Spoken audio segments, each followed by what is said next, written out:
Welcome to The Explainer. Today, we're diving straight into a fascinating story that is quite literally hidden right in plain sight. How our living spaces secretly dictate our daily work productivity. If you work remotely or even hybrid, you've probably felt it.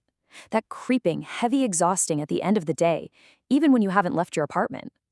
We're going to explore these hidden costs of remote work and look at how modern housing solutions are actually evolving to solve them. So, let's start with a highly relatable question. Why does working from home exhaust us so much? I mean, on paper, it sounds absolutely perfect, right? Zero commute, you're in your own cozy environment, total control over your schedule. But the reality? Well, it's often quite different. We technically go to work, but we finish the day feeling like we didn't actually get much done. Our energy just feels completely sapped. To understand why, we have to look closely at how our environment interacts with our attention.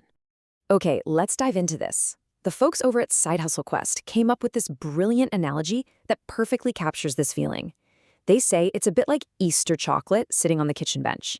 At first, it's just there, no big deal.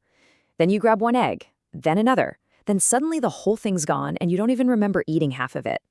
That is exactly what remote work does to your time. It slowly, almost invisibly eats away at it. And the culprit? Well, it's literally all around you. The truth is, distractions are absolutely everywhere in a home environment. You've got the laundry staring at you, the dishes piling up in the sink, your phone buzzing, the TV, random scrolling on social media. Even just getting up to grab a quick snack can easily turn into 20 minutes completely gone. In a traditional workplace, you're physically locked in. But at home, you have an infinite number of options at your fingertips at any given second. And human psychology tells us that having too many options usually results in taking less meaningful action. And this leads to a massive hidden cost. Your energy gets drained incredibly fast. You'd think that skipping the commute gives you more energy, right? But because work and your home life blur together into this one big blob, your brain never really switches off. You end up working more hours, but you feel like you've accomplished significantly less. That total lack of physical and mental boundaries, it is completely exhausting. And this brilliantly illustrates the real conflict we're facing today. When we compare remote work to office work, we really see what we've gained and what we've lost. Remote work gives us ultimate comfort, control over our day, no commuting, and for some, way better focus.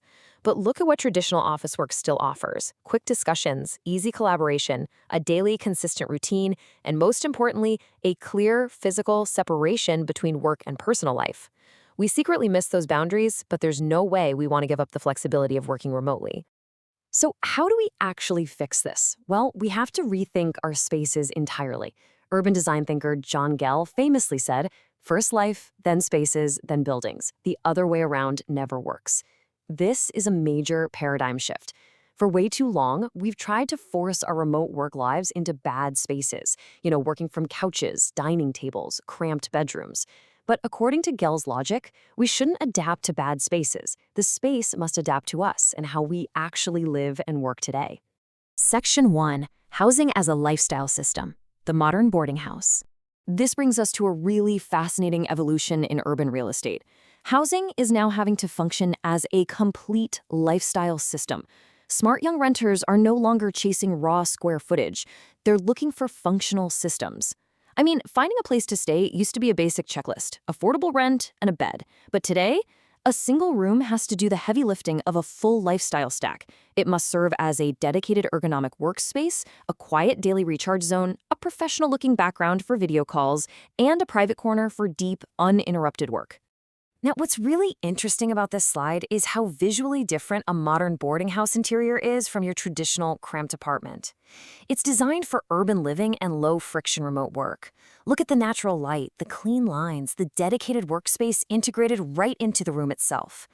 It isn't about massive amounts of empty space. It's about highly efficient, purpose-built space that acts as the ultimate productivity hack. What urban renters define as premium has completely shifted. The new luxury isn't about having marble countertops or flashy over-the-top decor. It's about frictionless living. A strong modern boarding house strips away daily hassles.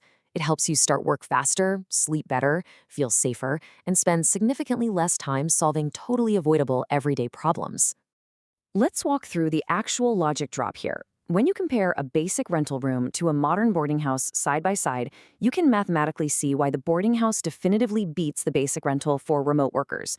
In a basic rental, Wi-Fi is often super inconsistent, which is an absolute nightmare for cloud apps and Zoom. But in a modern boarding house, high-speed Wi-Fi is usually prioritized. Air conditioning is sometimes just optional in basic rentals, but commonly included in modern setups. Security varies wildly in standard rentals, whereas modern boarding houses often feature CCTV and monitored access. And having a clean, private bathroom, which isn't always guaranteed in basic rentals, is often standard in these modern spaces. We really need to stop looking at these features as just decorative extras. They are essential amenities for your mental bandwidth. High-speed Wi-Fi, private AC, a proper bed, 24/7 security, and clean private bathrooms, these are non-negotiable features. Security creates peace of mind, which actively protects your focus. Private comfort, like being able to control your own room temperature, reduces invisible stress. Together, these elements determine whether a room is simply usable or genuinely livable for a remote worker. And let's not forget the world outside the room. Even if you work remotely, urban living rewards access, not excess. Remote work absolutely does not mean life only happens indoors. Location efficiency is vital. A smaller but smarter room that gives you easy access to food spots, transport, health services, and cafes will dramatically outperform a larger, isolated space. You still need that connection to the city. Section 2. How to evaluate your next space. A smart renter's guide.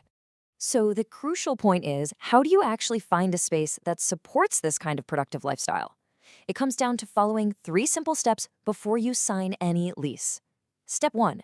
List your absolute priorities. We're talking stable Wi-Fi, a real desk, a central location, and your budget.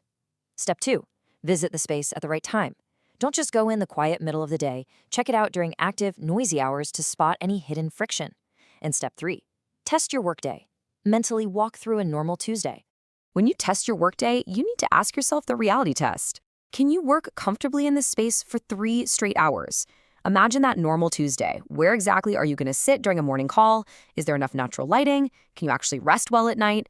You literally cannot just trust flattering listing photos. You have to put the physical space to the test of a real, demanding digital routine. Finally, we have to completely reframe how we think about our budgets. The smartest answer to housing isn't just finding the lowest rent, it's finding the highest total value. Think about it. A slightly higher rent is actually cheaper in the long run if it secures your focus, eliminates the need to rent a separate co-working space, removes a stressful commute, and guarantees reliable utilities like internet and AC. Total value always beats a superficially lower price tag.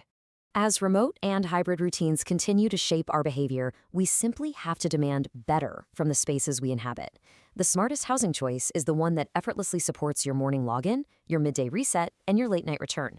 So I'll leave you with this provocative thought to consider about your own environment. Does your living space work with you, or is it secretly working against you? Thanks for joining me on this explainer.